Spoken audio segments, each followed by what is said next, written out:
Good morning, traders.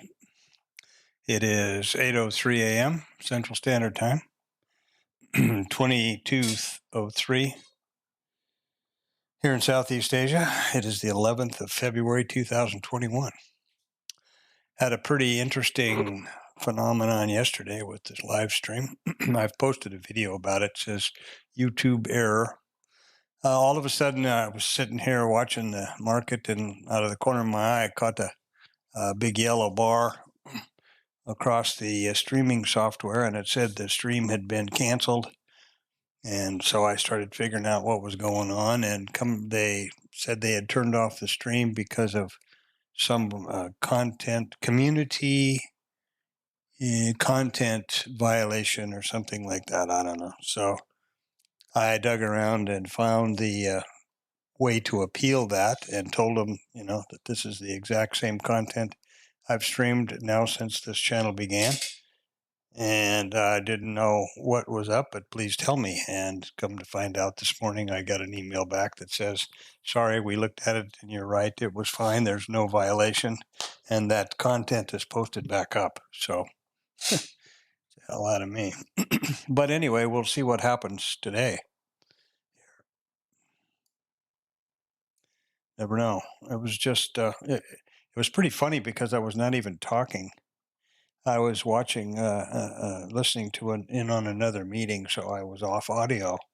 It was just the charts moving, and I can see right now there's a problem with Tradovate.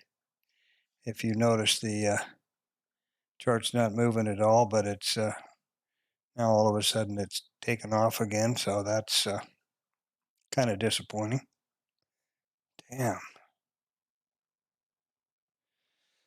675, huh?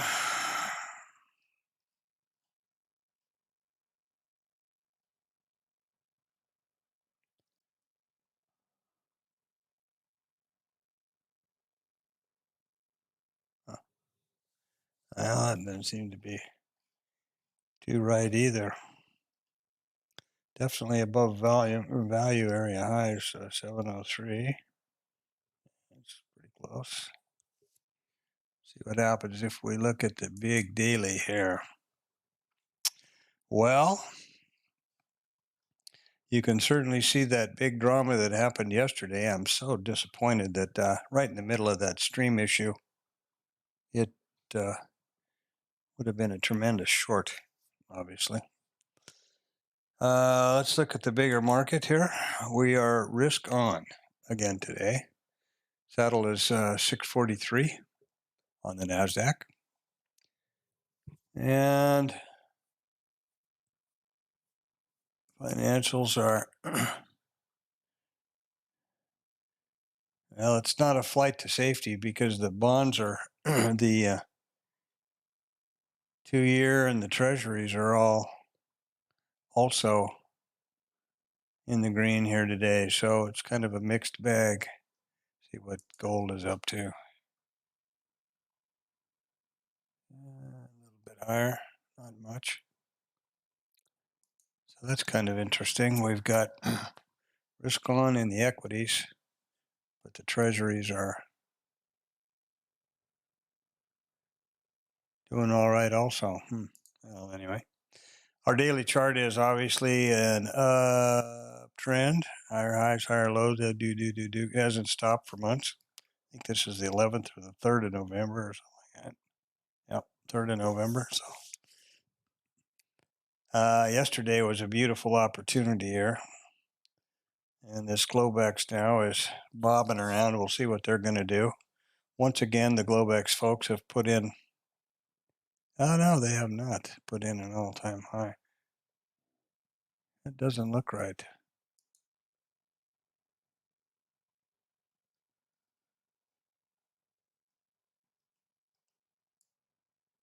Well,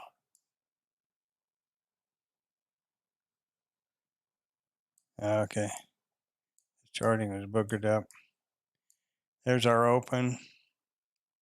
Yesterday, they didn't take out the all-time high put in by Globex. And then here was that massive sell-off for like 100 points. Jesus. Blind man could have found that one. And again, it's another hit. And then they just slowly ground their way back up to the top. And we are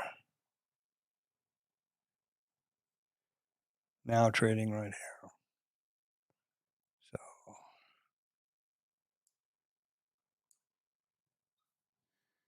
now trading right here. I will have another meeting. I don't know why I do know why they started like at exactly 8:30 Central Time. It's me that's out of whack, not them. But I prefer the everybody in the band is out of step and me principle. Not really. But we have a global effort here with my other interests, and we have so we have to take into consideration where all the different folks are for these meetings. And in this case today, it will be I won't have to participate necessarily, so I'm going to be running that on my other computer and other workstation here, and I will probably need to go off audio, however, so that I can monitor that.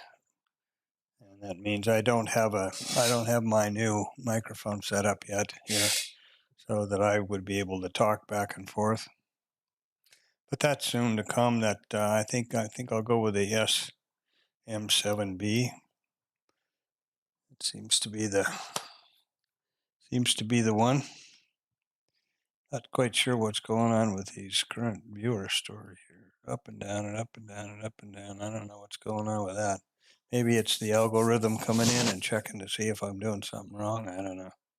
I don't know how any of that works, but I mean, if in fact somebody with a brain, an actual human, looked at this that 11-minute stream yesterday and determined that there was some kind of harmful or dangerous content, they need to find some different people. That's for sure. So we are all systems go here on the stream, and I hope that continues. Sorry about that. Get this microphone a little bit further away. This is a boom mic on the LG Pro X headset. So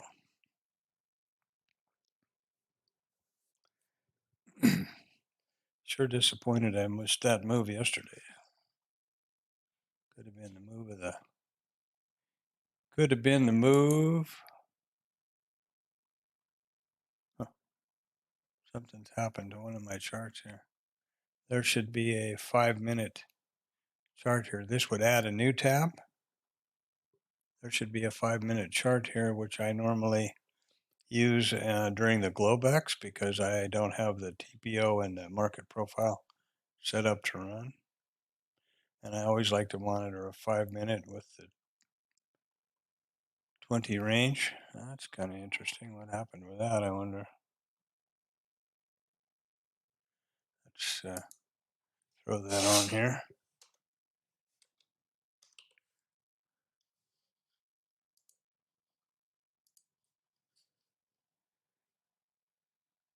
Huh. Very strange. Very strange. Okay. So it's pretty obvious to see where our value area high, value area low.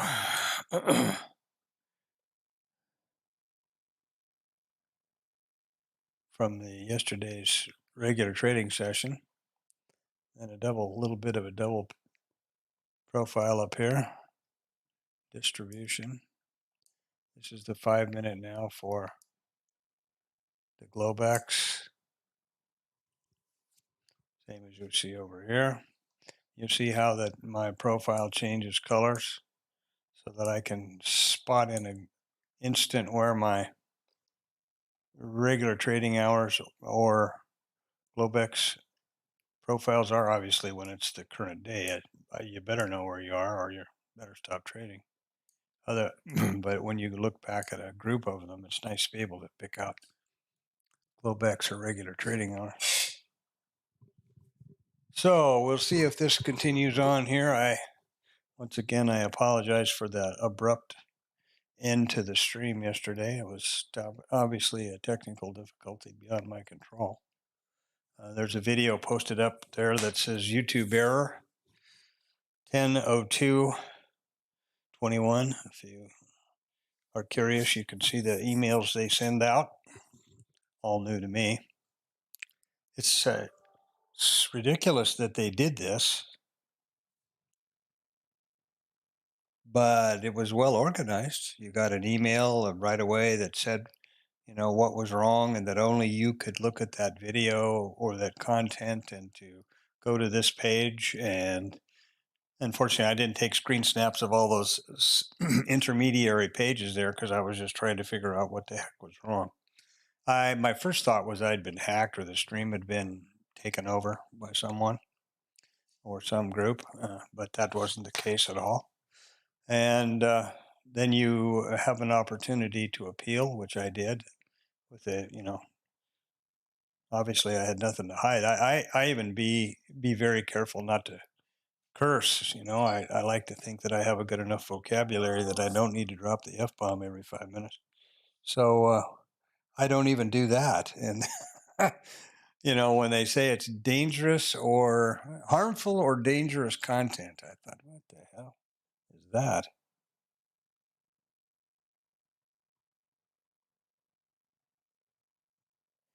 So we'll see, if it happens again. Maybe their algorithm got screwy. Who knows? Who knows? But the best part is it was rectified in short order, and the video and the content was back on the channel, and obviously useless, but it's 11 minutes or something. But there it was. So the continuity of the stream continues. I think I do put the dates, so I guess that's as good as putting an episode number, or I notice some other people do that. Kind of gives you more of a running total. Kind of interesting. So, what do we have here? We've got the VWAP showing at 675, and exactly not that over here. Unfortunately, with Jigsaw, when the volume is really light, the VWAP would be a similar color. And when it's just, hardly any volume there, sometimes I can't pick it out.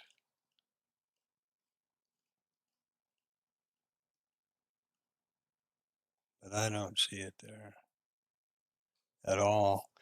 And then another thing that happens with Jigsaw, which, in case you're not familiar, I have it to resets all the calculations and the volume, etc.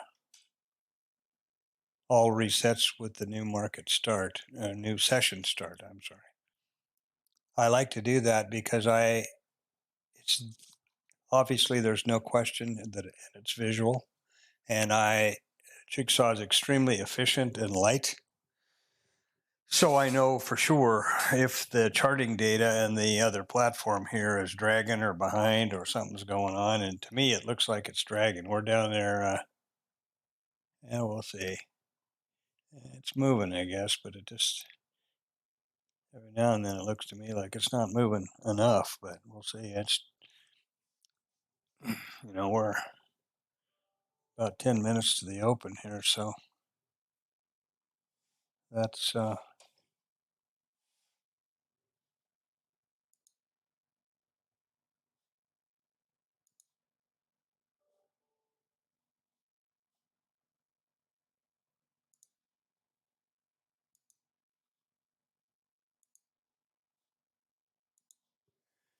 that's quite light price action for that close to the regular trading session open. I'm surprised. And usually, within the last hour before the open, these traders usually bring it down here to VWAP. That's why I'm kind of questioning where the heck VWAP really is. Seems to be the same on all these charts. Wish I could see it over here. Makes me feel a lot more confident when I can pick it out here.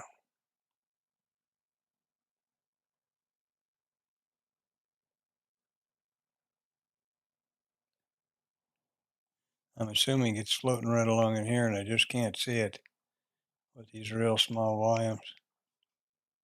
And that would be concurrent with what I see here in the volume profile, right? It's like hardly nothing going on. So that's probably what it is. Anyway, let's have a look here at the, I've been thinking these brackets over. This is not a good win-loss scenario.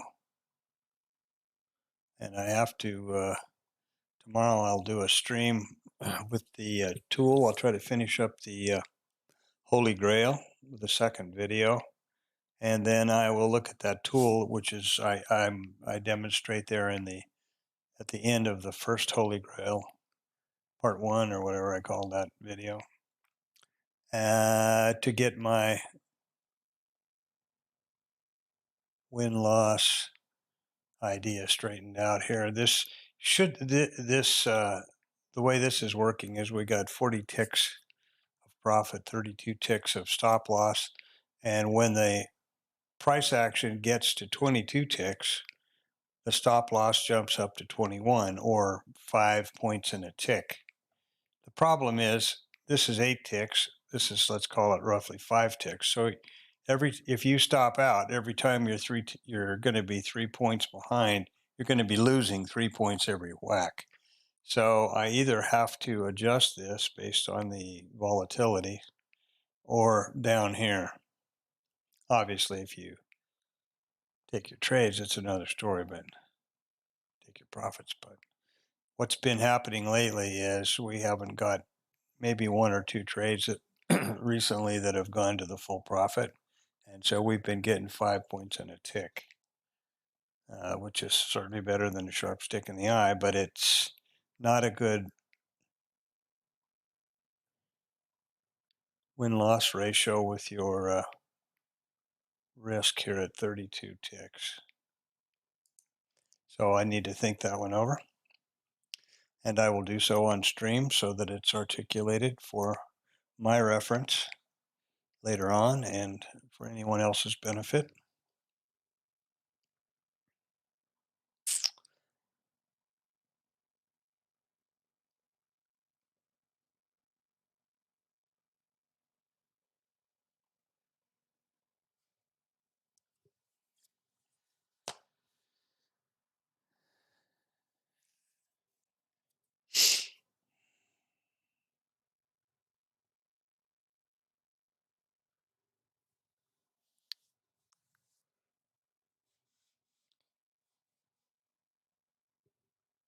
Now what the hell happened? I brought that on. I don't like that. I don't like that at all. This is the Tradovate desktop application, not the browser.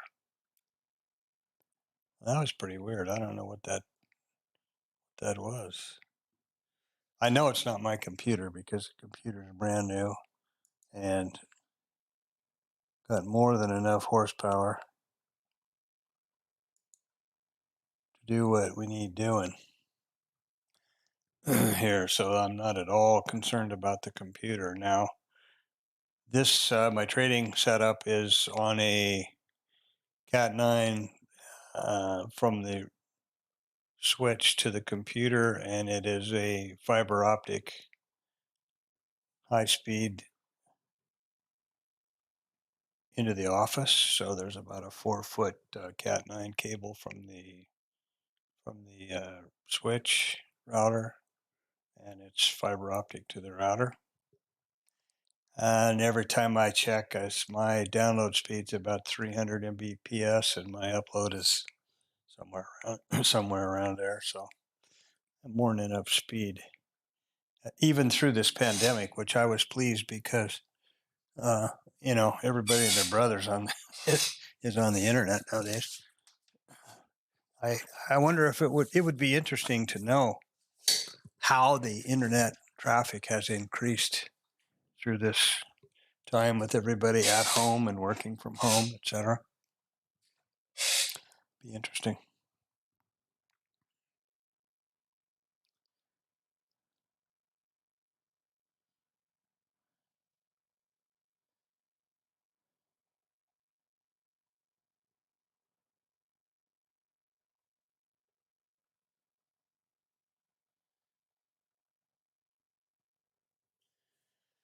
So we have about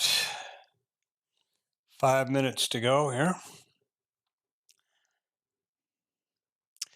Going to be a gap open. I'd say we're about 70% overnight inventory long. I guess that looks like about 70% of the inventory, doesn't it? This is where we close. So all the trading above this line would be long, and then below here would be short. But this is within range, and that's without. Actually, it's still in range, but it's because there was quite a wide range last trading session. But we're going to be about a 40-point gap. So gap rules would apply, but it's a little bit suspicious that they would try to close that. Except I didn't imagine there would be such a big sell-off yesterday, and frankly, I didn't dig into it on Bloomberg or anywhere to see whether that was news driven. It looked news driven.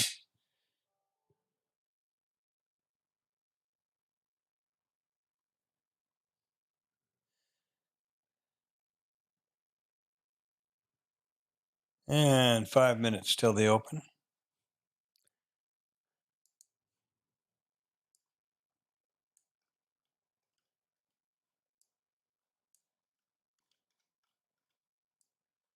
And that's one hell of a sell-off there. That's 100 points. Close to 100 points.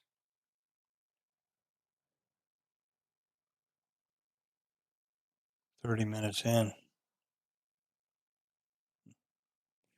That is so disappointing. A blind guy would have figured that one out. And there's enough short space there with a run to let the runner and been out of the step 2 already. Easily. Very disappointing. Oh well. Hindsight. Those binoculars are great. The day that you can trade off a hindsight, that's the day I'm going to be a rich guy. Rear view binoculars. So we got a value area high, overnight POC,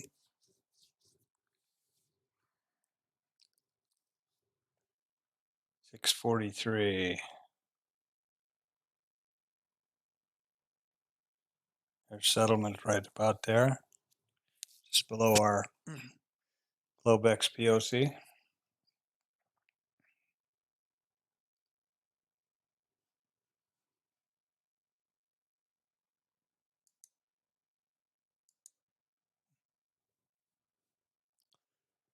So good luck, be patient.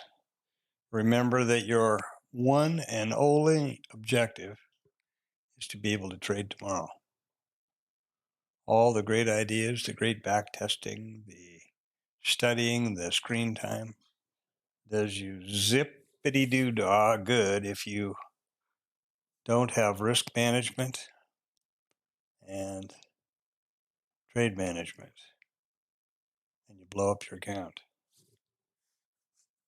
TopStep, one of the reasons I think it's a great idea is that it's not your risk, not your capital at risk. in a part it is, in one way it is your capital, but it's their capital. So if you blow up the live account, you don't participate in that risk. You don't have to pay that money back. So I think that removes a lot of the emotional capital issues that many traders have. Boy, they're just dying to get this thing higher. And there they go. Right up to the last minute, they want to get a little bit more on that Globex high.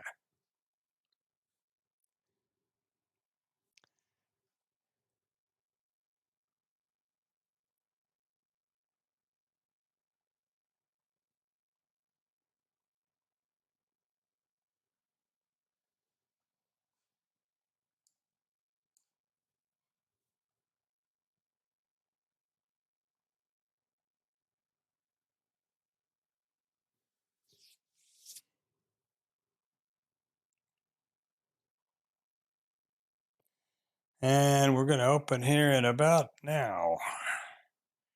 There we go. They were clicked off right away. There's our VWAP. There's our open, and straight off the open they go up. Probably we'll have a little bit of a swing to the downside now.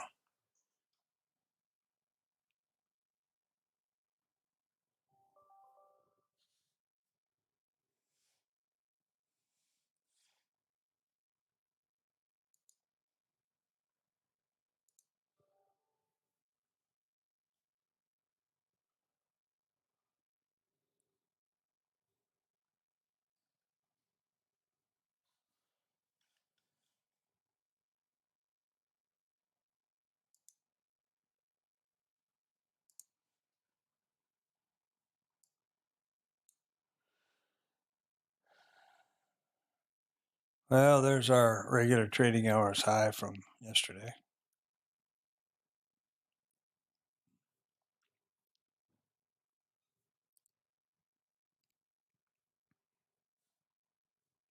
You see how the profile jumps from the right side to the left side when the new trading session begins, and you can see the difference in my coloring, and also on the new legacy, the new charting, the value area high, low, and POC don't extend all the way to the right.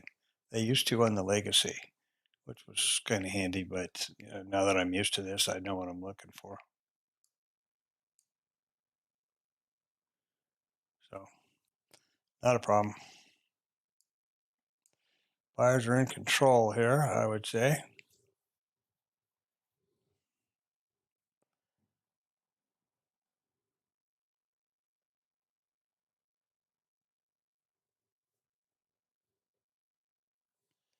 NASDAQ is pushing higher. ES is not. It's kind of sitting here flat. So there's our high, opening range high, opening range low.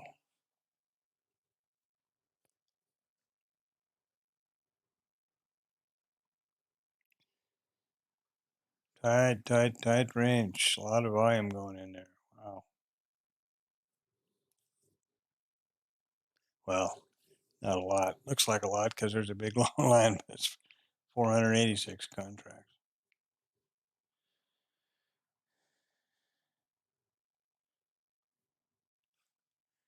Something is definitely wrong. It's not showing open interest here.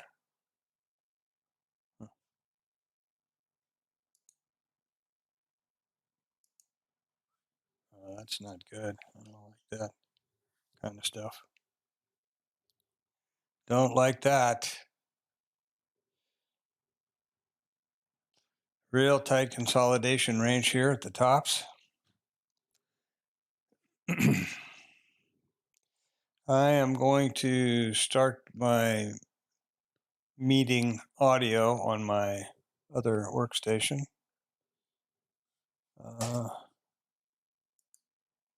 So I will put this audio on mute. So, for example, if stage 5 has been there for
Try to bounce back and forth here a little bit. So we had a nice little push to the downside there, just past the open. Not thinking about closing that gap yet. That would be clear down here at 68. That would be pretty substantial. Now they might try to pull back to the longer term VWAP.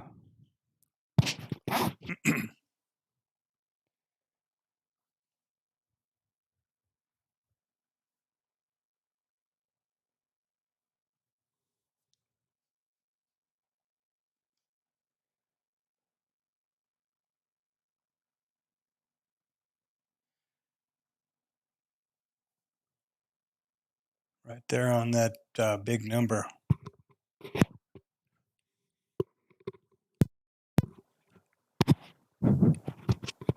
Can't quite hear myself there. I'm a little bit nervous, kind of gun shy after that story yesterday.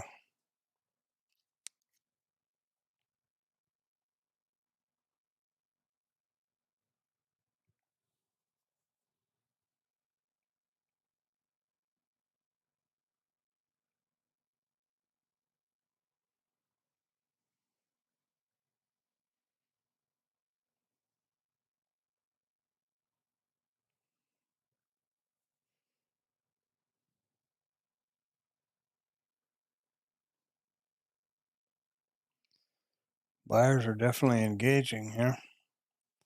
Might get that volume to go, the relative volume to go positive here pretty quick. Or not.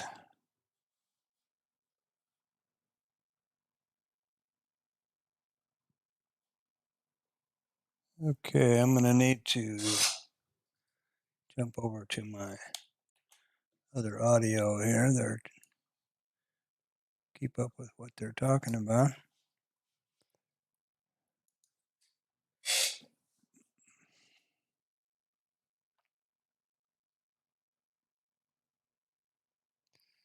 They're going to push for that 1800 or 800, I should say.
Well, quite a muted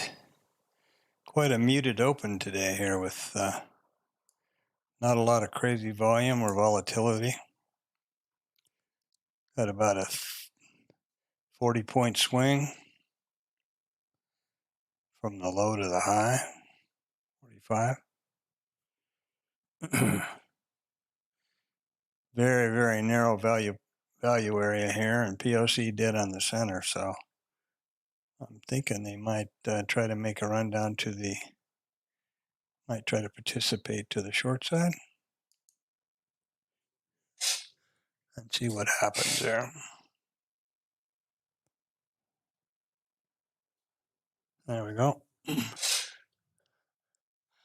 So there was a short from that little bit slow on the trigger here. I was trying to go from this volume area down to this one, and figuring they were going to stop somewhere around the bottom of this consolidation areas here.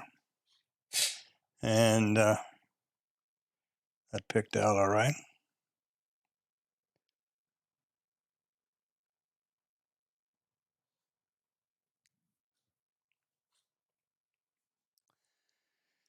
So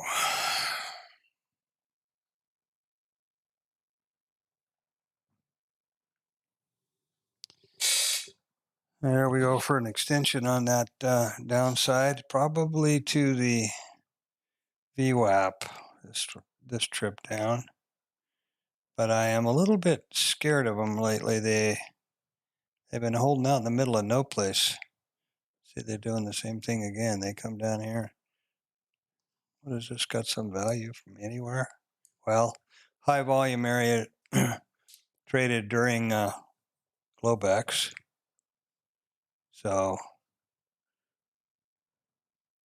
some of that long inventory, the business to conduct there.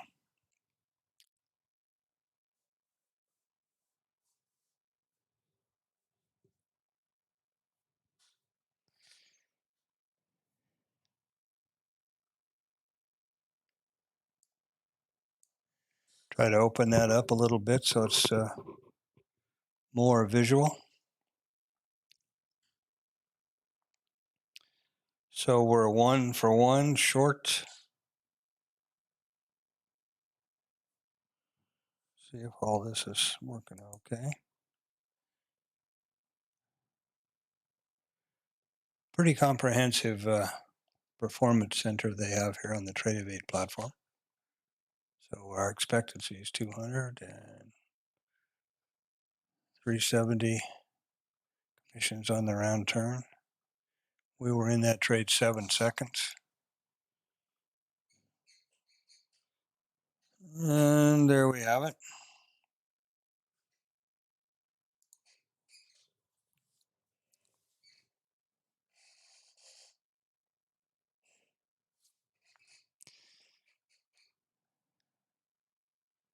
I'm going to jump back to this other audio here and see what these guys are saying. I got to figure out a headset that has 2 cords so I can plug one into one and one into the other, and then I can hear what's going on in both ears and still not have the audio polluted for the stream.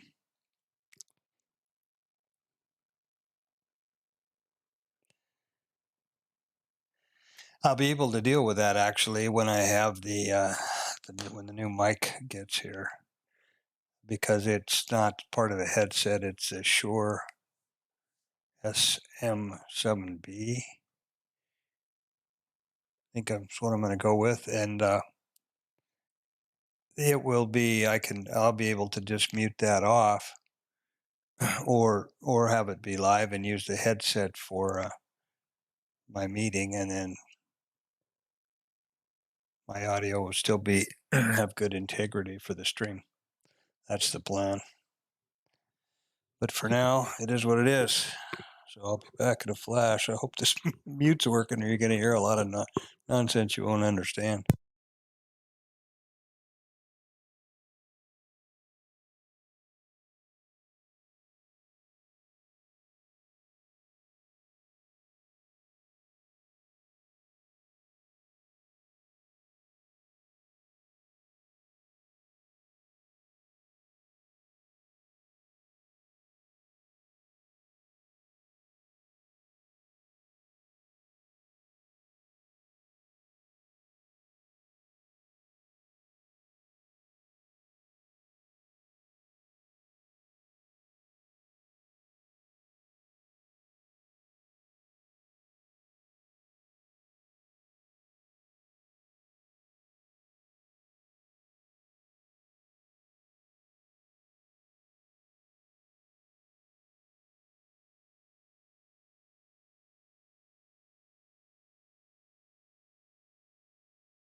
All right, so we're basically in a trading range here off the open, pretty obviously. Very, very, very tight value area. Just consolidating trading range, which can be a moneymaker if they keep that up. As they say, traders do what works till it doesn't. I'm not quite that way, but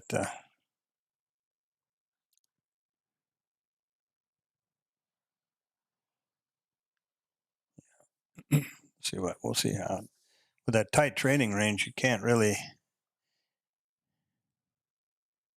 Yeah, I guess you could take this bottom range. Thing you don't want to do though is if you have it resting here at value area low, which would be a normal bounce spot. Every time they've come down to that, they've fallen through it by damn near 10 points. So they're taking the stops as they go, right? My guess is they're collecting inventory, getting ready for a push.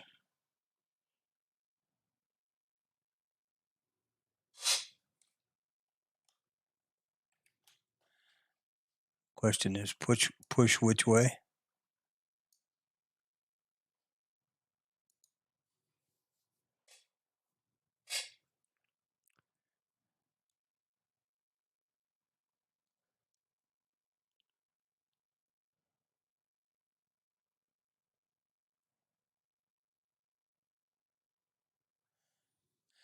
Now, you see, that resting order would have just been stopped out. Pretty close. Let's just check and see what would have happened here. Yep, right there's a stop. So it would have stopped out and not the trade. Probably the VWAP hit this time. They are just not getting too far below that previous low, though, are they? Here we go. Here we go. Now, if they continue this trade down to VWAP, they're going to start pulling that value area low down with them. And eventually they got some ways to go for the POC, but they're going to sell it now. They're going to sell off hard now. ES is falling out of bed. They might close the damn gap. There's that gap.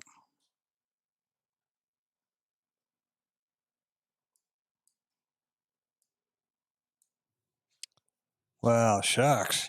Hard for me to stay focused on trades when I've got it bouncing back and forth trying to listen to these meetings out of one ear and do something else out of the other.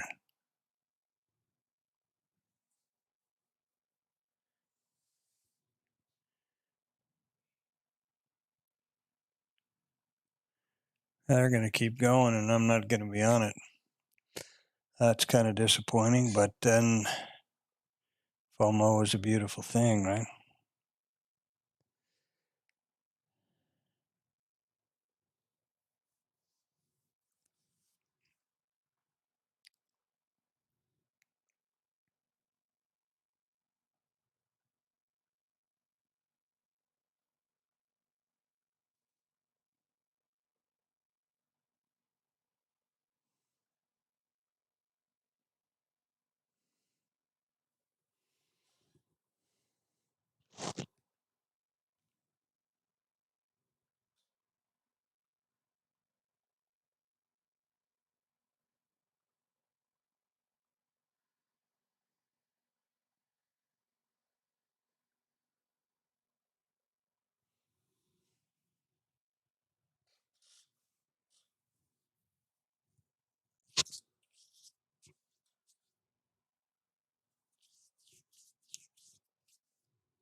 That was a missed opportunity there. That VWAP resting order would be a normal setup for me.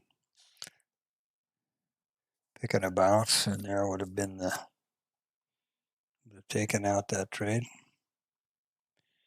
So we would have been 10 points roughly. That would have been okay.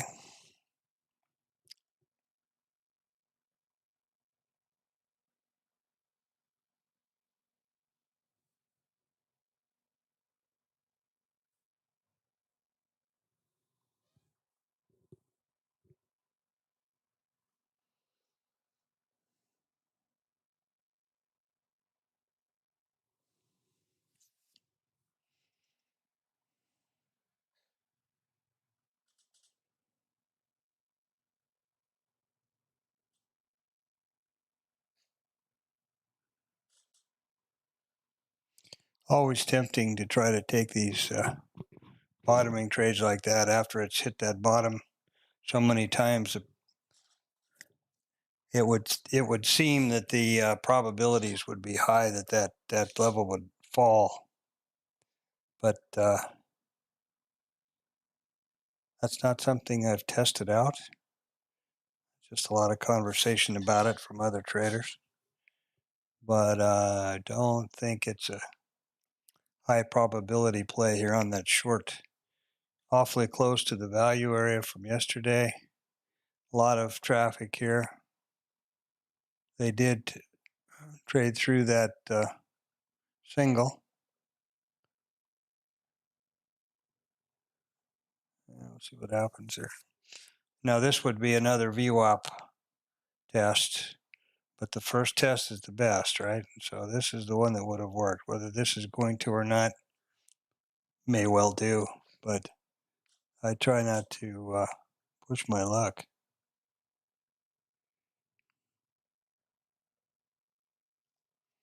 I'm disappointed as hell I didn't catch this one.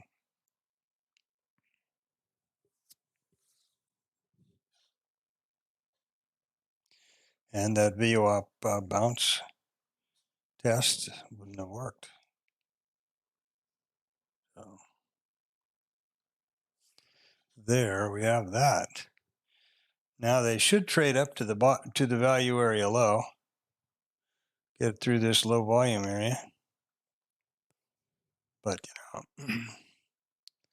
should and what happens are two different things. Looks like I'm going to be relatively borne out, however.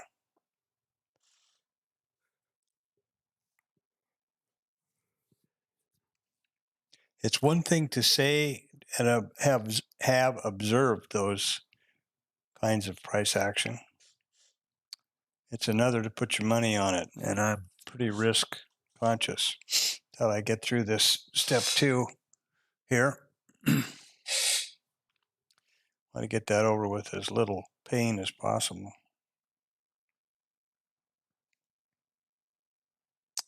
And on to the pro account.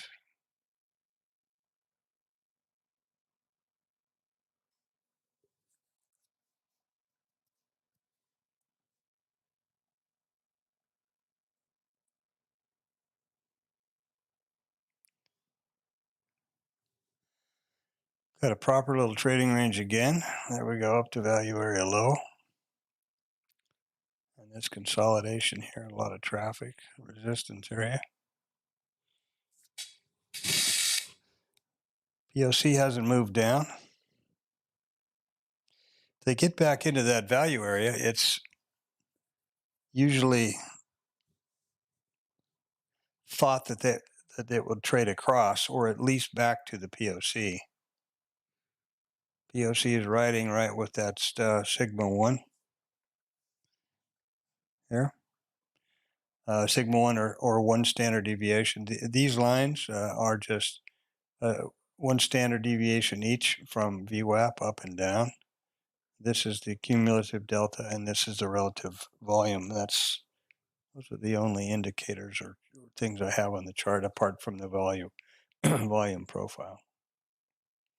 And over here we have the market profile and the volume profile and the market profile and the volume profile. Wish I could shut that thing off. It's interesting if you want to see it, but it's annoying when you're trying to. There's probably a way to turn it off. I don't know. I don't. Isn't annoying enough for me to start digging through there.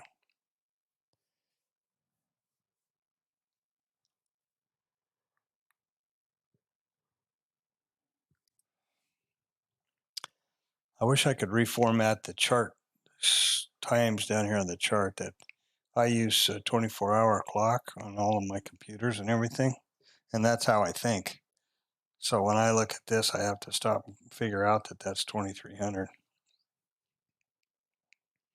And the old charting, it did that. The old charting, it picked up its time formatting from the computer. But this one, no such luck.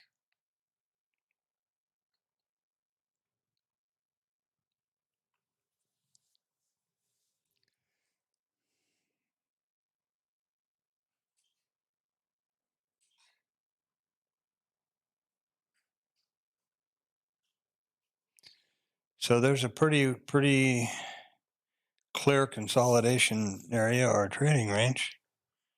And we've got the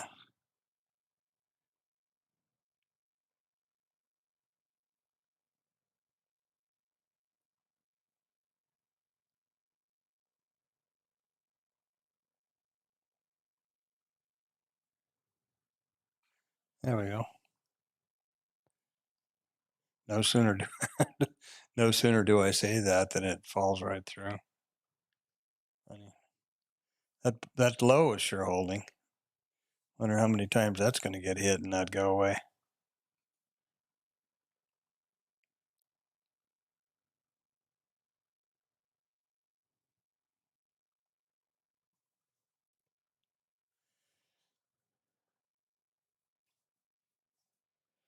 So,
certainly was weird there.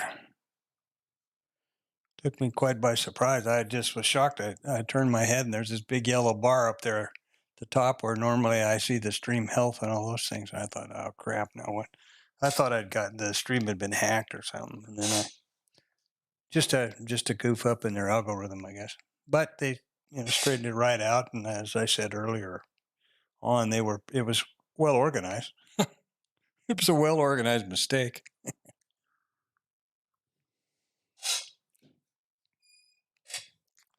Better drop off here and see what these guys are talking about.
Wow.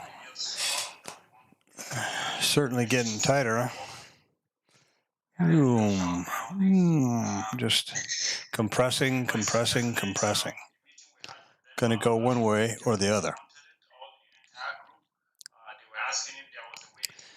Cumulative delta is doing the same thing, obviously. Where are we for delta here? Is minus 700. Whoa. Minus 735 on the delta on that side.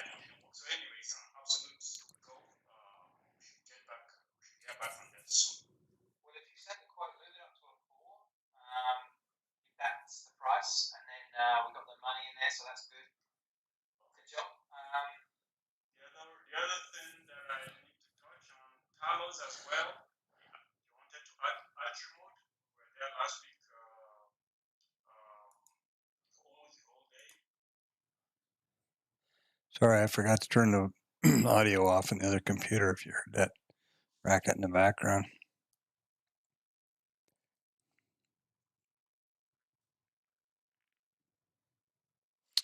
Well, if you find value in this stream and what we're doing here, subscribe. I think that makes a difference with how they advertise the stream to other people, so we might be able to build our community a bit here. My goal, of course, as I've said many times, is the purpose of the stream is to be a video visual trading journal for myself, and the voiceover and the commentary is so that when I go back and review, I know what I'm thinking about.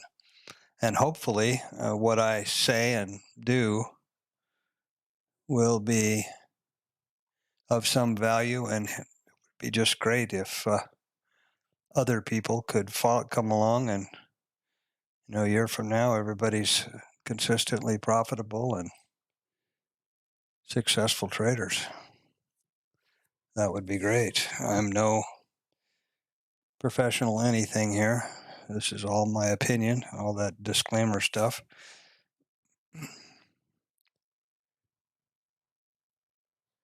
Past performance is not indicative of future results, and nothing should be construed as a trade signal or whatever. And something else that is important, I think, to notice or to note, YouTube implies a delay.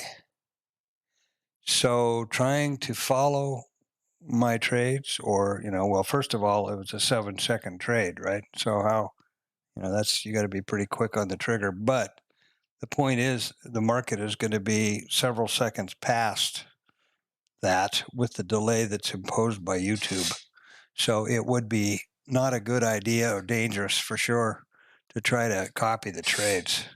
Better to just try to see kind of the concept, and I try to verbalize what I'm thinking and why. Hopefully then that will start to make sense, and you'll start to be able to see the market for yourself, because it's that fish deal, right? Give a guy a fish and he eats for a day, teach him to fish and he eats the rest of his life. It's kind of hokey, but it's the truth.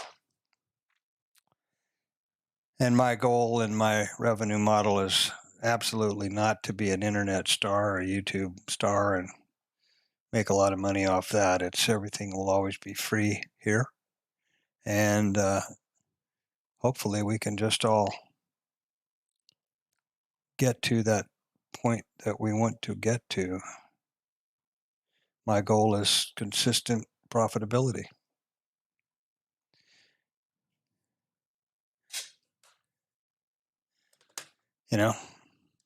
And that's, let's see here, we got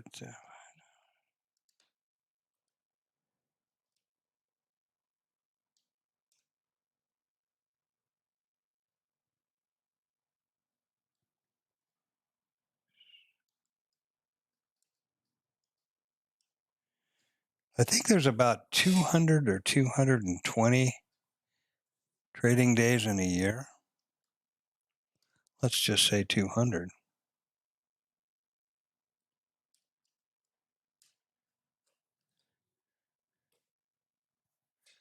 So, if you took 7 seconds out of your day and made a trade like this morning of $200, it's 40 grand a year. I guess, that would be, what is that? That's pretty funny. What is that? So that would be,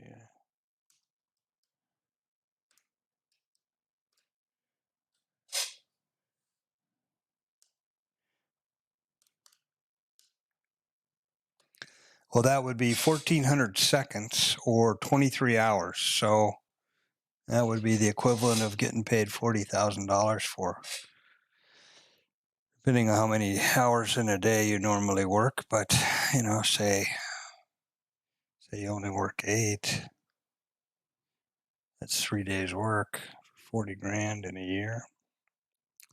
That's not bad. Of course, the key is to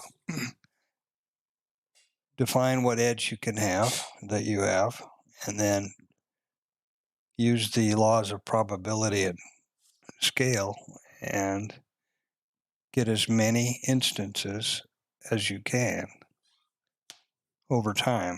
That's how you become a consistently profitable trader.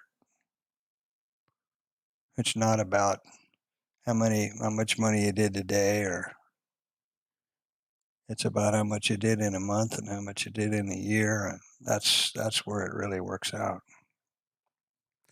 That's the key, the holy grail. I got to put that rest of that tape up so I have that off my mind and it's there, and then I can be comfortable knowing that it's been posted.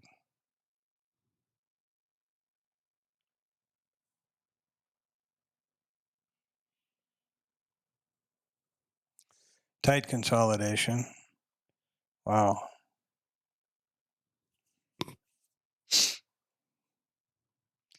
$10 points. These the grids here are 10 points now, so that's basically 10-point swings. Cumulative delta is just hugging and bouncing off the bottom.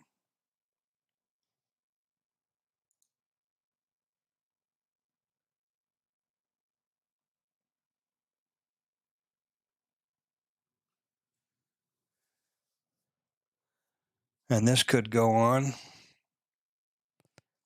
for some time. Basically inside of yesterday's range. They haven't gotten down into the value yet. Maybe will not do.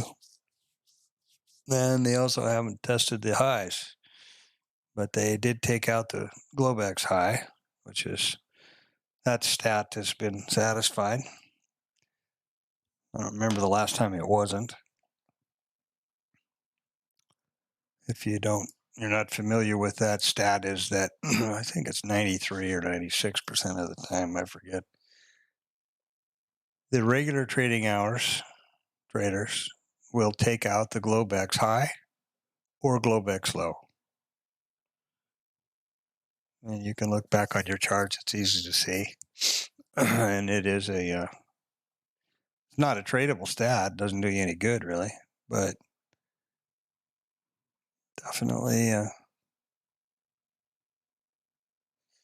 definitely happens, and with consistency. One strategy that is kind of tradable is that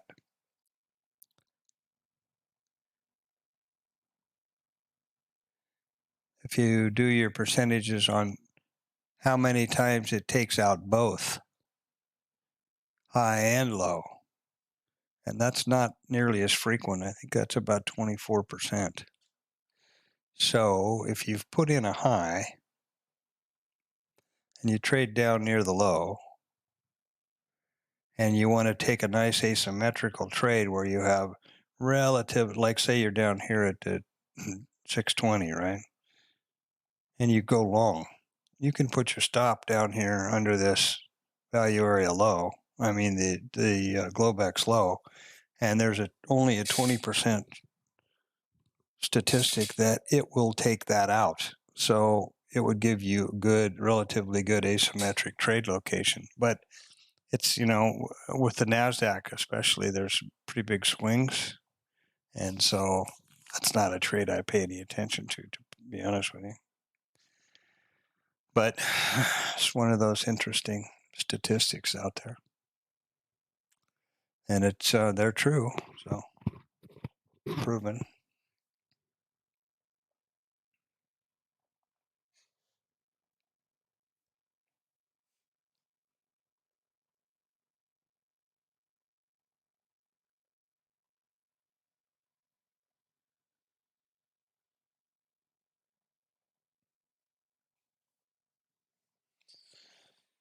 So there was it.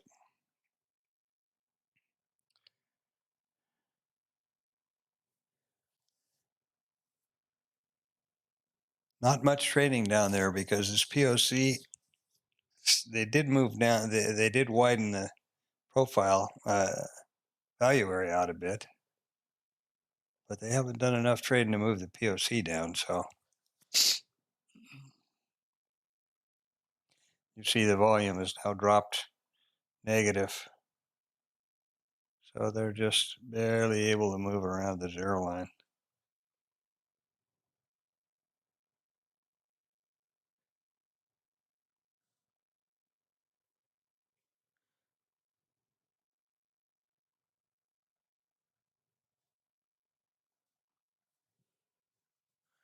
I'm going to mute off the audio here and get back to listening meeting and see what's going on.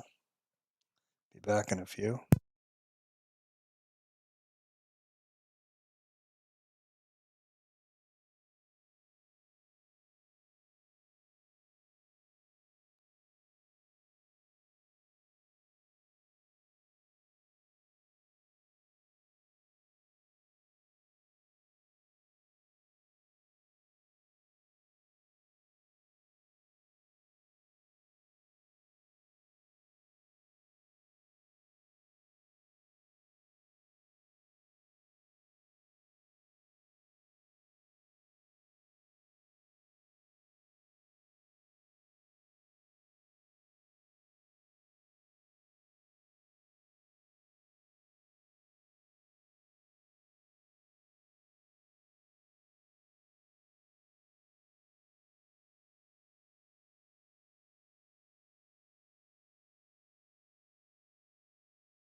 Well, tight chop range and a poor low.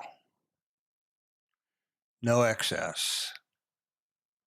Chances are extremely good that we're going to get some excess on this profile. Very, very seldom do they leave the poor low like that or high. And if they do, it's generally repaired relatively soon, whether the next trading session or two. But this is early now. We're only in the second bracket, so we got a long way to go. And you see how you can sort of read the chart by looking at the market profile, right? Well, there's your two lows right there. Boom, boom. There's A, there's B.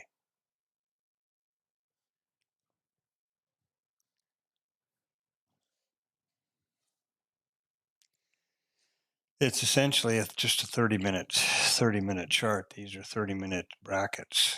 So just a different way of looking at the data. We're just flopping back around open here. Half back. Moving up to the POC, volume POC. It's hard to see, but this big pink line here, this is the profile POC. I've tried to make it darker or do something to it, but no such luck.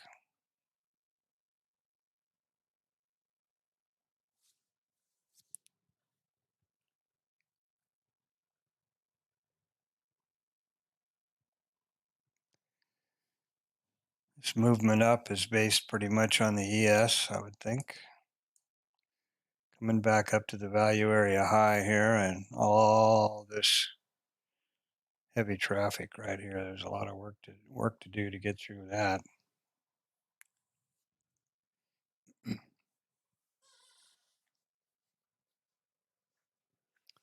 They didn't close the gap. A gap rule says if they're not, they got close, 5 points off the value area high, but they didn't get down to the gap.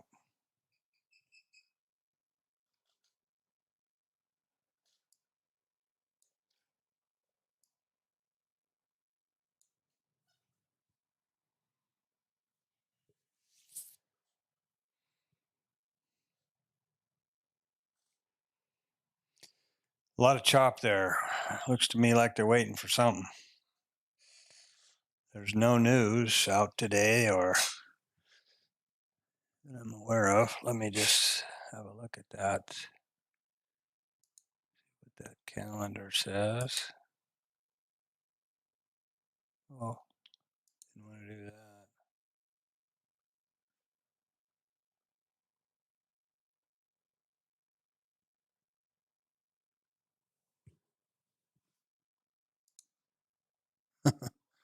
I hope I didn't disconnect the stream. I just clicked that tab and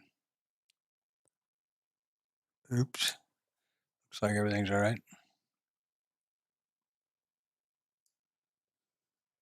So the Jigsaw calendar here.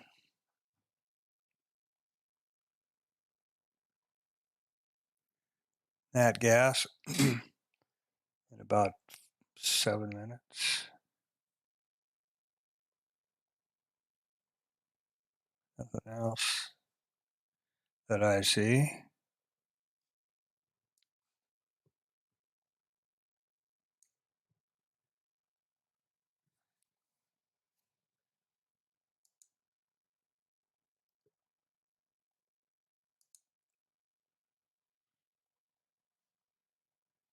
And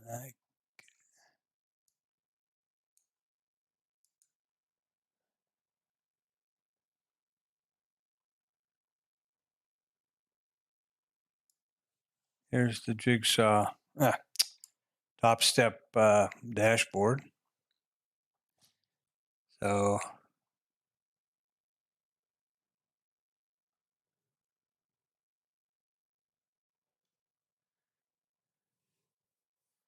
there we are. We're still on 2 contracts. Now, they did something that I saw in an email recently that they have put in a stop in the system so that you can't overtrade your contracts, which is a real good idea. And I think that's a good move on the part of TopStep to help traders. And I say that from complete experience because at one point I was keyboarding before the stream, and I had I was getting kind of aggressive where I was campaigning around a position, and by the time one sold, basically, I don't know how to explain it exactly, but I was ticketed. One was ticketed on before the other one was off, one of the others, and it ended up for a split second there that I had 3 contracts, and it busted the combine.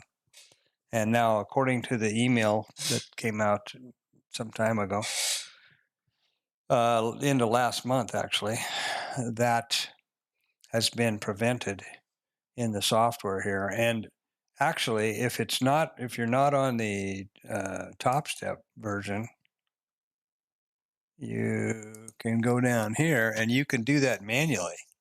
You could set the max position size and all those things, but because this is a TopStep combine, all of this functionality is disabled, which I think is kind of goofy, but it is. So they set the daily stop loss and the daily and weekly loss limit, and they set all that stuff in the contract. So I'm not going to try it, test my luck by trying to go 3 contracts, but that's what it says in the email. So that's quite a nice improvement, I think. And cut you a little slack anyway. So that's a good thing.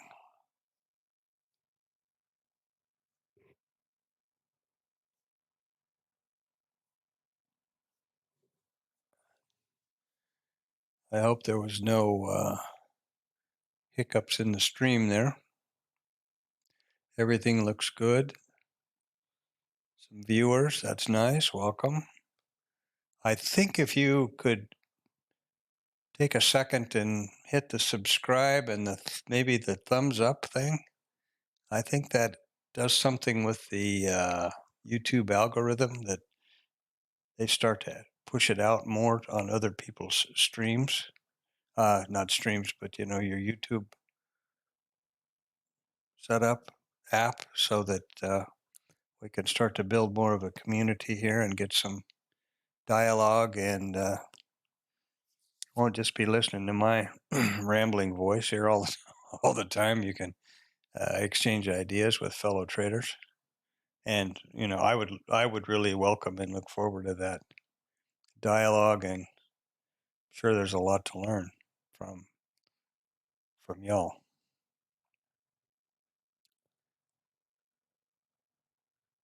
I do go live different times through the day. Tried to go live right around the Asia close, London open, and then always at the regular trading hours open. So if you're interested in finding out when it goes live, I believe that's the bell notification. I'm not a big YouTube specialist here, and that's not my goal or my revenue model. But it would be nice to have a substantial community and of people that have a similar ideas and similar goals, so that we can have similar goals, I guess, more important than similar ideas.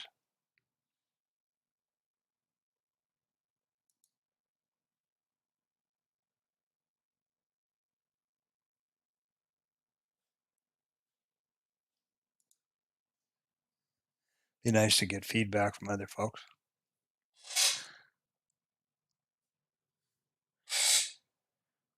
What a chop zone, huh? Wowie, wowie, wowie. Look at that. Boing, boing, boing, boing, boing. All along the boing, boing, boing along the value area low, and 20 points, maybe just a test at 30. Tight range, tight range. month ago, it was running 30 points or 40 or 50 on a 5-minute bar. And trading around this high kurtosis area here around the trade, diddling in the middle is a real bad idea. It's every time you enter a trade, each new trade you enter, there is a 50% chance that it'll go up or it'll go down. 50-50. That's it. No matter how many back tests you've done or anything else. The very next trade is 50-50. So, and the POC is the highest, most accepted price traded in this session. So the closer you are to the POC, the more that 50-50 comes into play, and the less your edge can apply. That's my opinion, and only my opinion, but I think it makes sense. I think it's logical.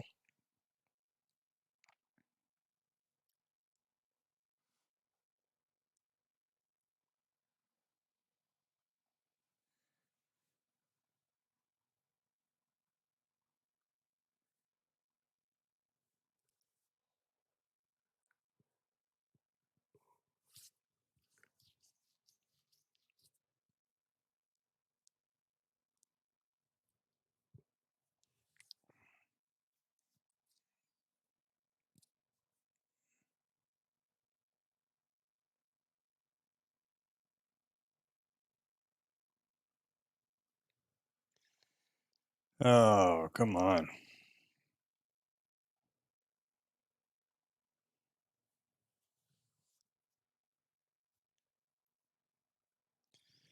Yeah, the ES is falling out here, so if they can drop through that value area low in this big volume shelf, there's some downside on the ES.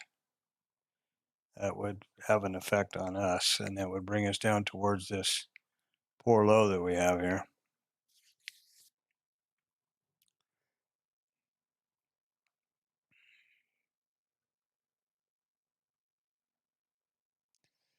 You can be relatively certain that that low will be repaired. The problem is when. It wasn't repaired here or here or here or here or here or here. Actually, this is the second low that was put in. So, but it wasn't repaired in any of these attempts down or here. No, it doesn't look like. So.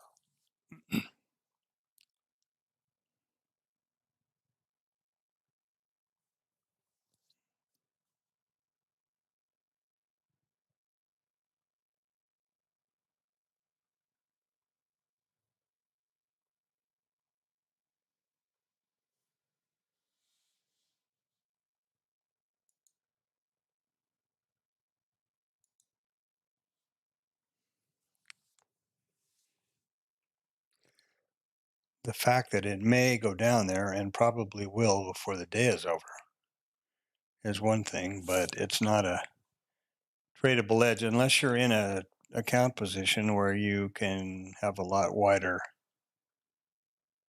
stops and put on a lot more risk.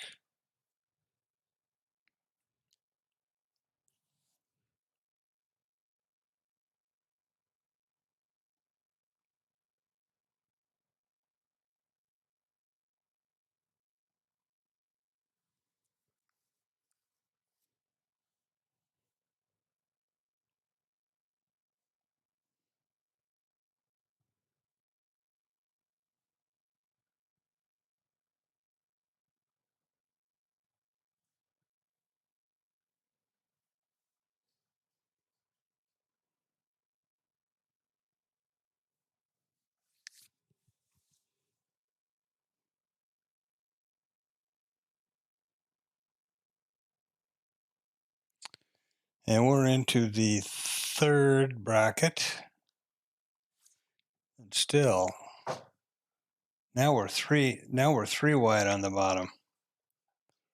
So this might be our chance to get down here and get some long. get some shorts. There's going to be some stops down there. Down there, that's for damn sure. Just those little head fakes are just there to do exactly that. But we're 3 wide on the bottom down here, and that's a triple pour low. I don't know what the hell you even call that, but and look at it go the other way now. Sucker punch. That's a sucker move there, a head fake on the shorts. When it does come through this, there'll be a short stop run for sure. With these all the times this thing is hitting.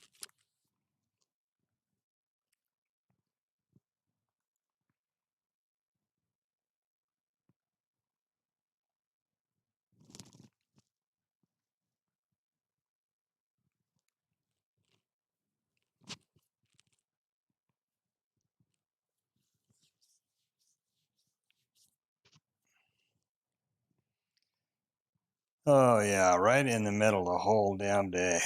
Oof.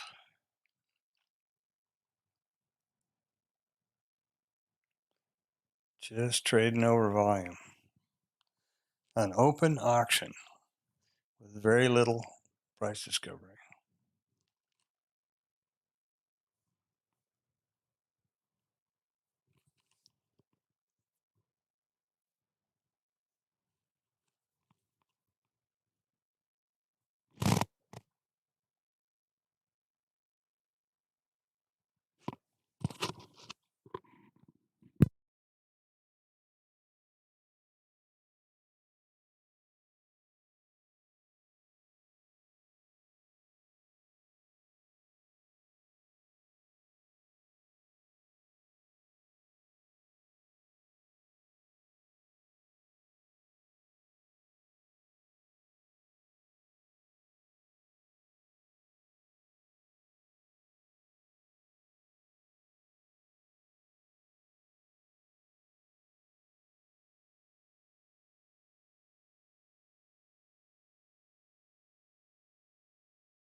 Okay, so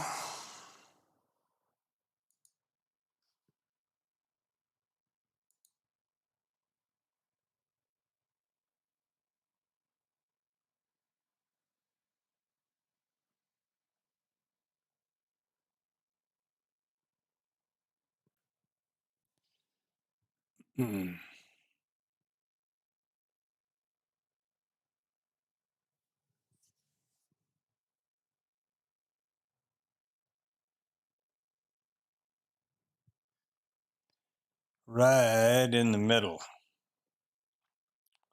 No thanks. Always remember that there are 3 positions for a trader. There is long, short, and flat. And I am in the flat position. And that's just about as important as the other 2 to your longevity.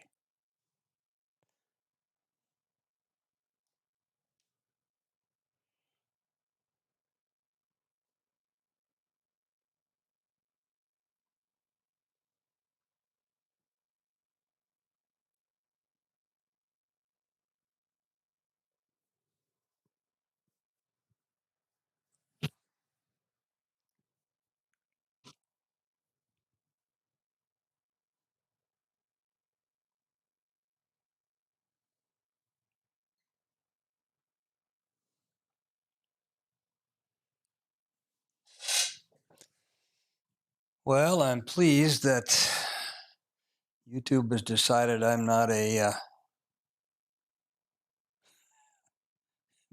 dangerous threat or whatever the hell it is. There's some word for it. That was pretty funny. Not at the moment, but afterwards it is.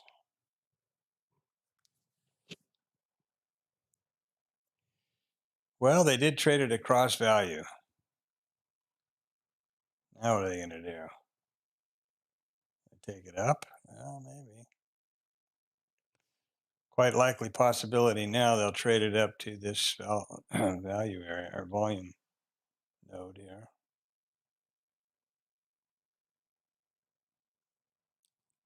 Buyers are certainly in control. They're going to get it up there before I have a chance to make up my mind and get in the trade, and there it goes. There they go.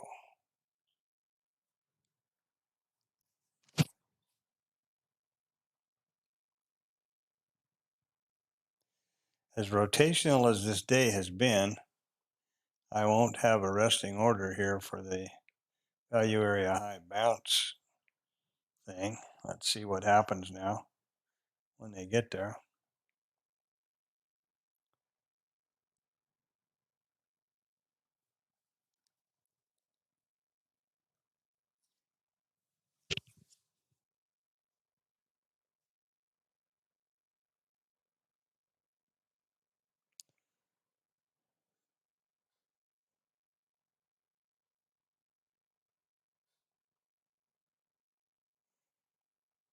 Just didn't have the context yet. We're going to get a little action here above the value area.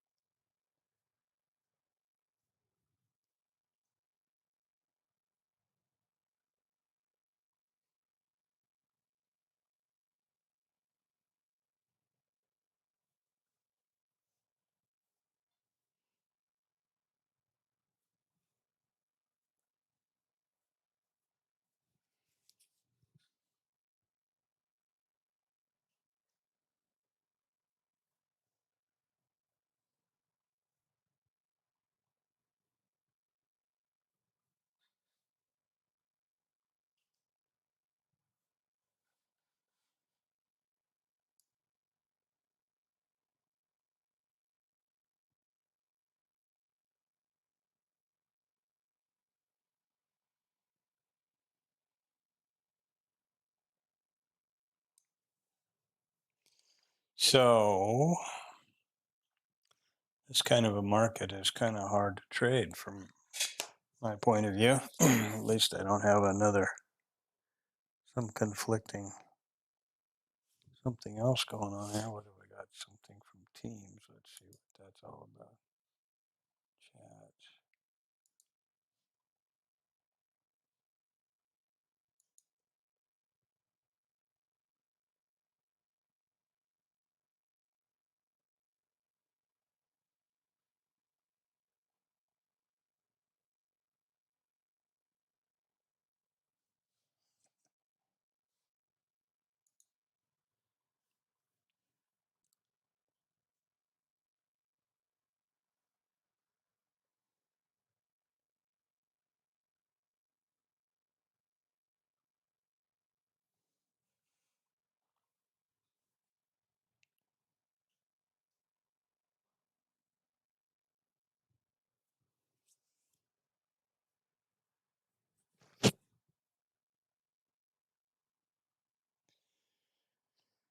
Well, I long for the volatility. That's easier for me to trade, I think. Also helps to be focused on the market, listening to some meeting or something out of your other ear too. But no excuses. Two good moves here. There was this nice short on the downside to this consolidation area, and then I moved back up to the top of the basically up past open into this upper area here. So some moves with some legs on them.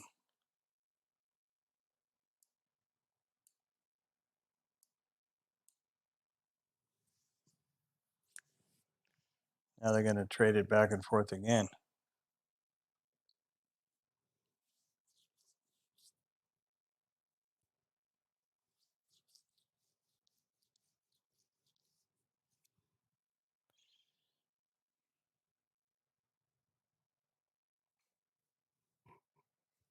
Still keeping an eye on this 3 wide we got down here, this poor low.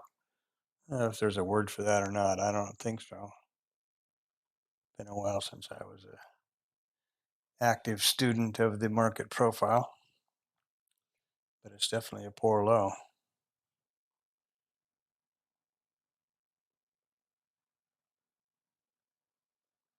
And where are we going to go here? That's the next problem. You know, we got a pretty smooth profile there. POCs smack up. Still a relatively narrow value area.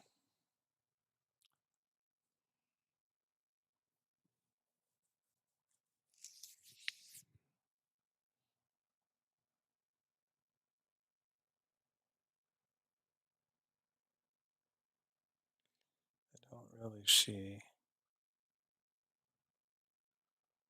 I like to see upside targets, like if you're at this value area, volume node, you can see you got some targets up here, right?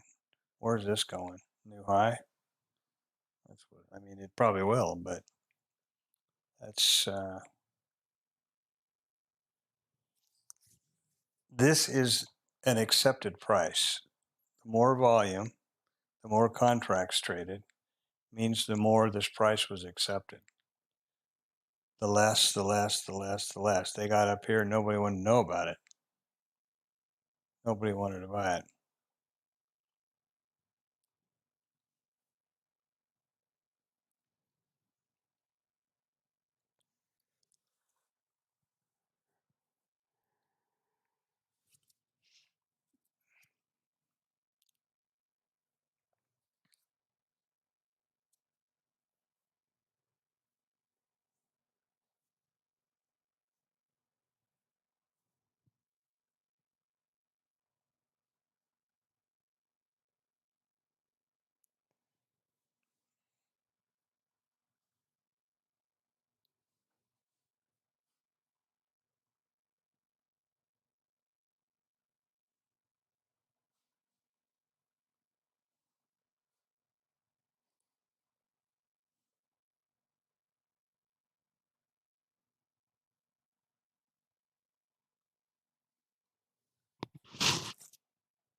Well, they're going to take it up to the new high. It's grinding it up there. So, you know, that's what I get for thinking, I guess. I guess.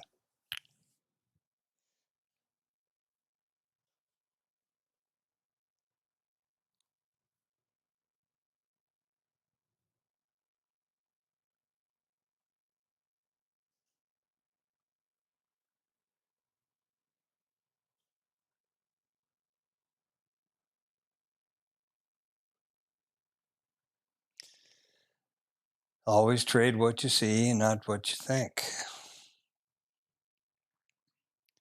For sure.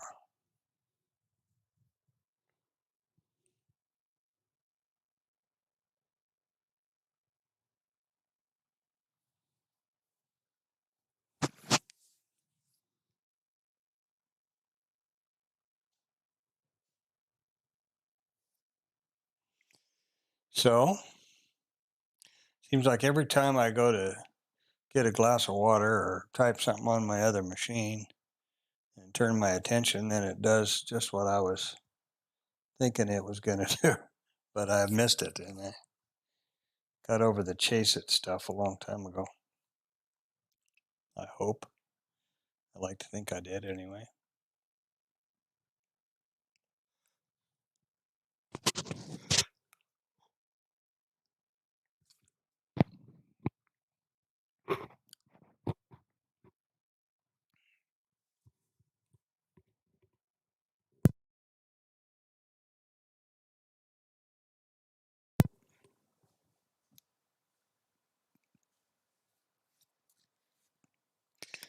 Now this is starting to resemble an actual pullback.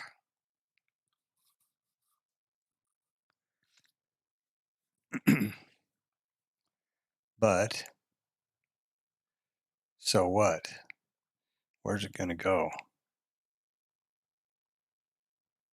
What is it trying to do? What is the market trying to do? And how good a job is it doing? Looks to me like they're just doing a little bit of price exploration, a little bit down here, and they're just trading it back and forth. And that's kind of all they're interested to do. Here, they haven't even broken yet yesterday's regular trading hour range. They didn't try to test into yesterday's value.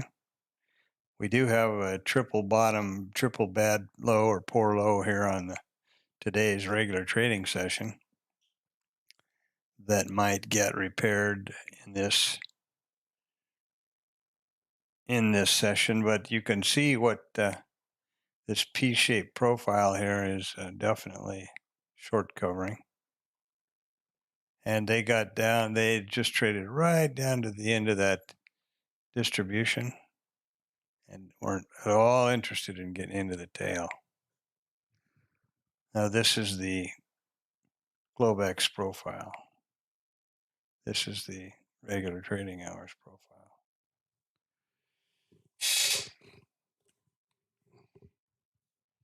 I'd love to get one or two more trades off here and get that tick count up a little bit, but you know, 10 points, I guess. Should have had 2 on instead of 1, and I wouldn't have had quite so much anxiety about another one, but I'm still not feeling like I've got a good read on this market, and I want to get this, you know, distractions to my attention and focus here with do these meetings and stuff on this other machine. So I want to keep my risk minimized to 1 and make sure that I'm trading the bracket and be happy with $200 in 7 seconds.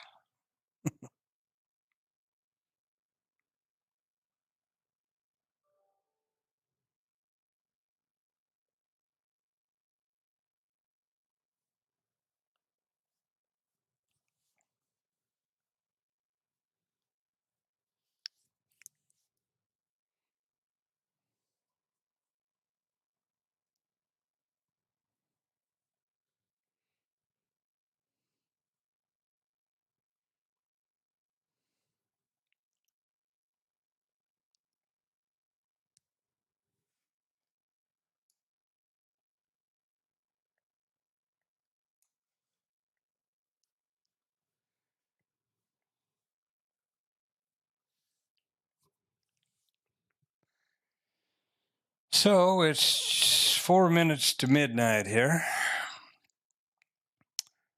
Hour and a half in the market. I am thinking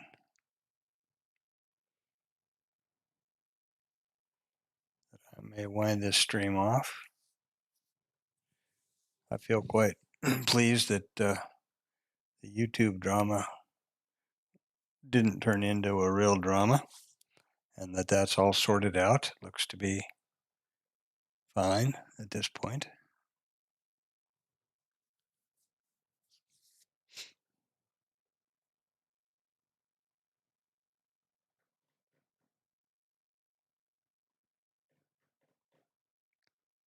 And of course, the minute I shut the stream off and head for bed, this thing will go ripping, ripping through the roof. And, you know, new all-time everything, I suppose. Look at that. Look at that. And so close to that 800 number. I would love to just have one on and watch that go. That'd be pretty nice. They definitely corrected their inventory and shook out some stops yesterday. No question about that.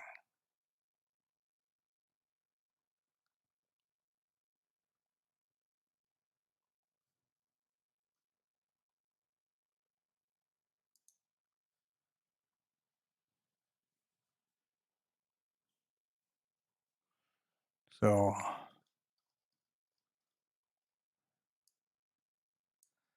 there's that high yesterday.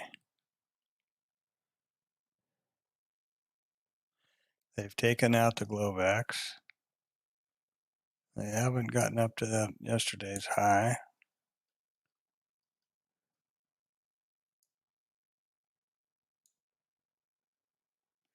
And this price just doesn't seem to be moving much.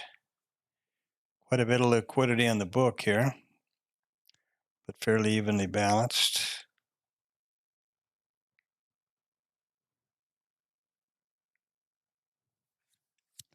Trying to trade it up here in another couple of ticks. That's going to be a POC and a volume area profile jump. That value area high, high is going to jump up, and the POC. Whoa! Look at there. What the hell was that? Something happened. Now, why did that suddenly? That had to be news. They were waiting for something.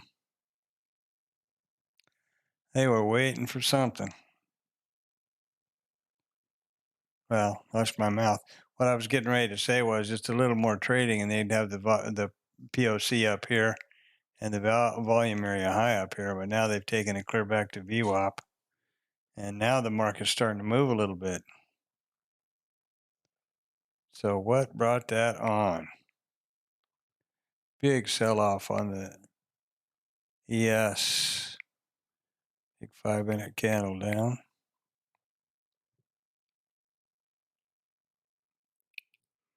There was a good value VWAP bounce there.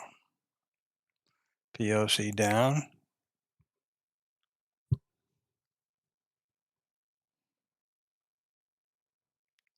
They should go through VWAP this time.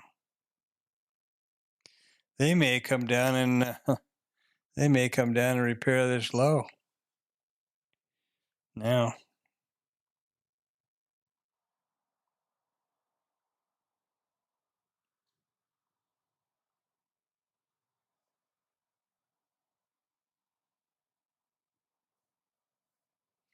I don't find the news feed or anything on here particularly.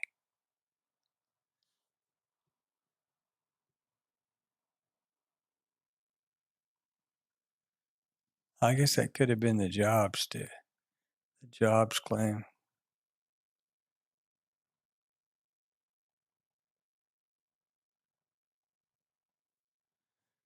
Boy, that calendar didn't show any of that jobs reporting on today. That's not good. VWAP. POC. Now we're on riding the POC. Will we go back to the value area high? Pretty likely, yes.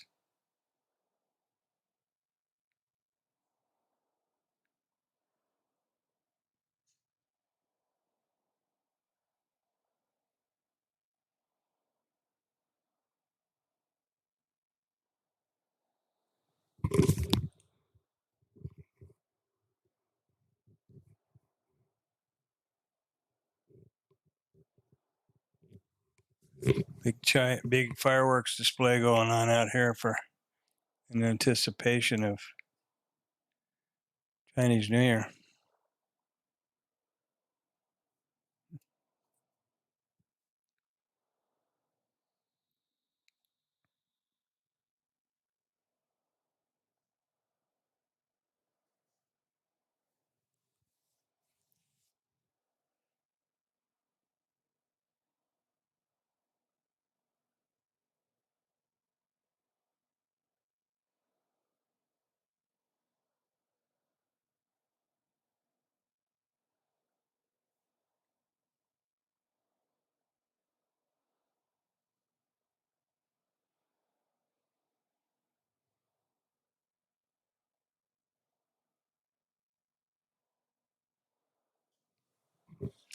I think maybe the building's falling down. Maybe I better go have a look.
Yeah, Chinese New Year fireworks.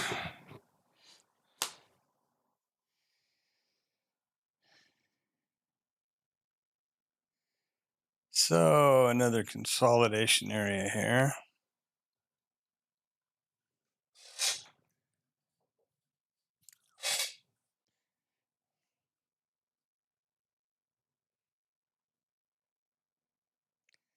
If we get a break on the ES.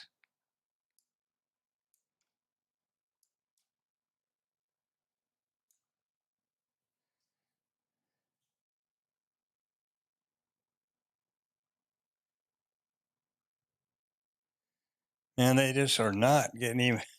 If they go 4 wide on this thing, if that D bracket comes down here, I don't think I have ever seen a profile go 4 wide poor on a poor low or high, either one. But I don't think I've ever seen 4 wide. That's pretty funny. It's definitely 3 wide now. And the D bracket was just 1 tick off. And 1 tick they call a weak. So it's a 3 wide pour and a 1 wide weak, or I don't know. Who the hell knows? And we're right on half back. Traded right back up. Pretty crazy.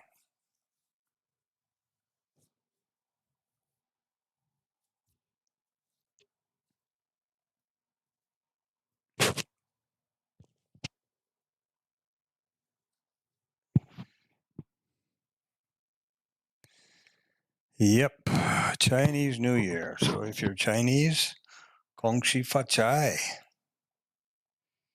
That's the Chinese New Year greeting.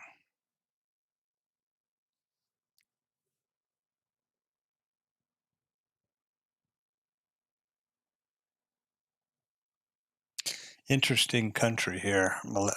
I'm in Kuala Lumpur, Malaysia. Right across the street from the Petronas Towers, those 2 big stainless steel towers. It's so famous.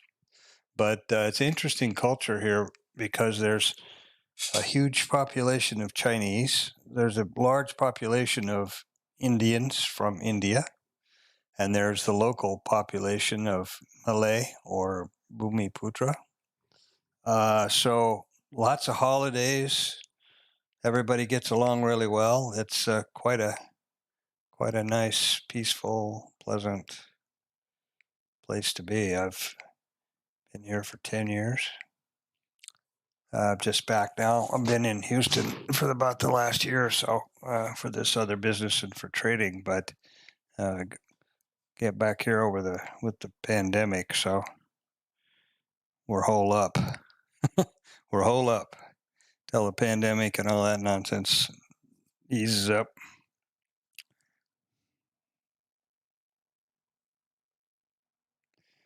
I would say this thing might try to go to that value area or that volume area right here. Just boy, I'm so used to NASDAQ always following that the ES. It's hard for me to think otherwise. And then I sit here and talk about it, and it just slowly grinds up to the target that I was thinking.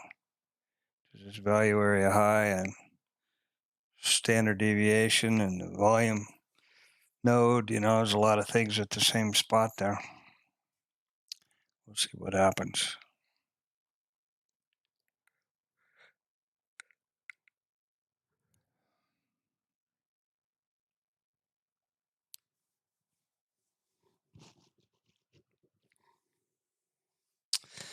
So the VWAP for the regular trading hours is 7:11, and the POC is the same. Here's our open. So we're just messing around with the open.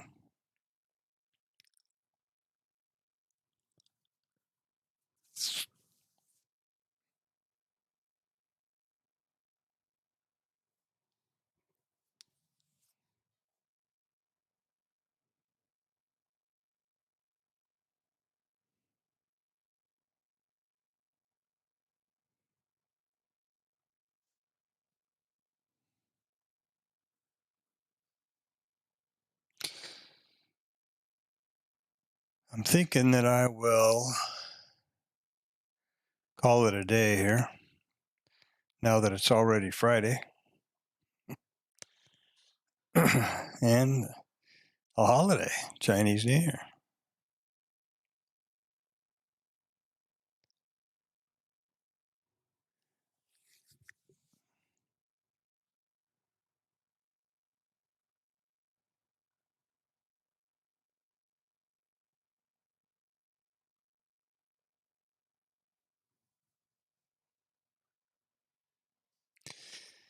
Just hard to think we're going to get a lot of up move when the delta just keeps going down and down and down, and now they're right down just a couple ticks off the bottom there.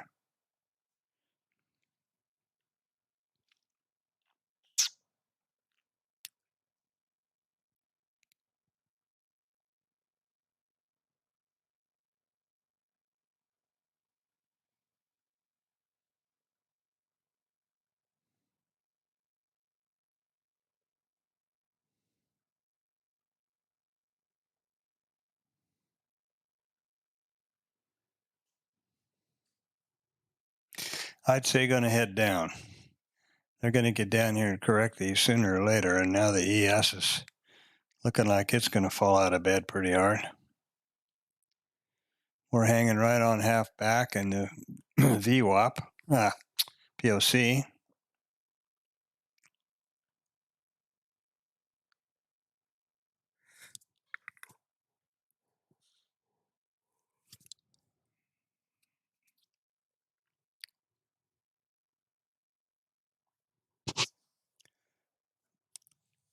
Trading from the middle out, that's a dangerous maneuver, especially on a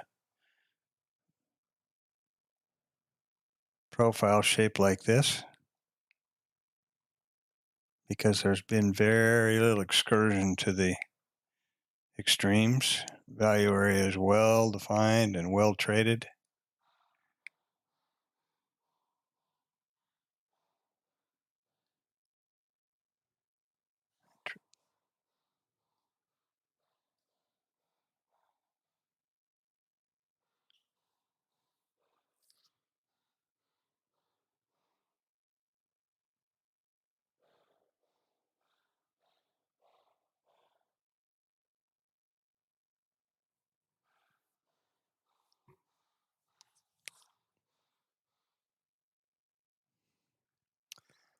In other words, it doesn't present a trading opportunity for me.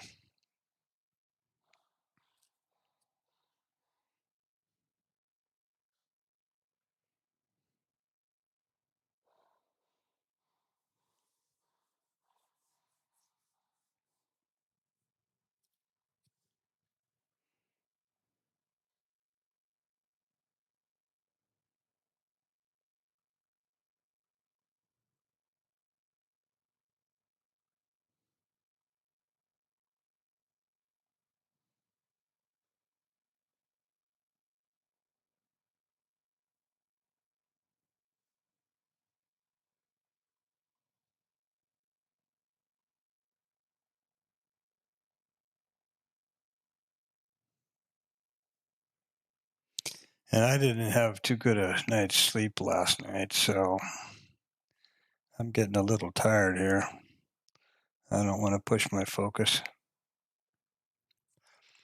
I believe I'm going to call this a night and wish you all the best. Remember to trade safe. Preserve your capital. Risk management is key. No sooner do I say that than it moves up. Takes off to value area high.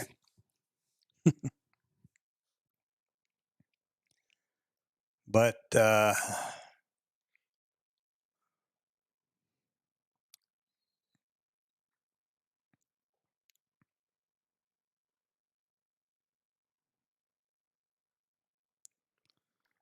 still think there's going to be don't think there's going to be any trades there for me today, and $200 is going to be just fine. Trade safe, manage your risk. Remember, your single goal is to be able to trade tomorrow. Have a great day. If you are in the part of the world that celebrates it, happy Chinese New Year, Kung Chi Fa Chai. And if you're not, never mind. Stay safe, stay healthy, wash your hands, wear your mask, whatever it is. And we'll talk to you tomorrow.